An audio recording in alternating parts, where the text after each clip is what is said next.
گلیوں بازاروں سے گزرتی یہ الیکٹرک گاڑی کسی سرکس کی نہیں، یہ گاڑی ہے آہروالہ کے نواحی گاؤں 10 CB کے رہائشی نوجوان کی، جس نے کباڑ سے پرزے اکٹھے کر کے تیار کی۔ باہمت نوجوان نے کباڑ سے ملنے والے پارٹس کے ساتھ الیکٹرک پر چلنے والی گاڑی تیار کر کے نہ صرف مہنگے پیٹرول سے چھٹکارا پایا ہے، بلکہ اپنے بچوں کو ایک ساتھ اسکول چھوڑنے اور فیملی کو بازار جانے کی سہولت کو بھی آسان کیا ہے۔ الیکٹرک پر چلنے والی یہ گاڑی 18 من وزن اٹھانے کے ساتھ ساتھ 9 گھنٹے تک مسلسل اپنا سفر جاری رکھ سکتی ہے۔ میرے پاس کباڑ میں کچھ ایسی چیزیں پڑی ہوئی تھی جو کہ ایک چھوٹی گاڑی بن سکتی تھی۔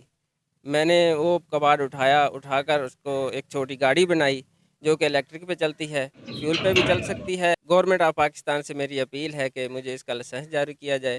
الیکٹرک پر چلنے والی یہ گاڑی نوجوان نے نہایت ہی کم قیمت میں تیار کی ہے۔ علاقہ مکینوں کا کہنا ہے کہ نوجوان نے گاڑی بنا کر ایک مسائل کام کر دی ہے۔ ہمارے گاؤں کے اس غریب نوجوان نے بڑی کم قیمت میں یہ گاڑی تیار کی ہے۔ پاکستان سے اپیل ہے کہ وہ ان جیسے لائسنس فراہم کریں تاکہ یہ ٹریفک قوانین کی مشکلات سے بھی بچ سکیں۔ غریب گھرانے کا یہ محنت کش نوجوان ملک و قوم کا قیمتی سرمایہ ہے۔ حکومت وقت کو چاہیے کہ ایسے نوجوان کو کسی اچھے پلیٹ فارم پر کھڑا کیا جائے، ایسے جدید کارنامے کر کے اپنا اور پاکستان کا نام روشن کر سکے۔ محمد عمران، حق نیوز، آرف والا۔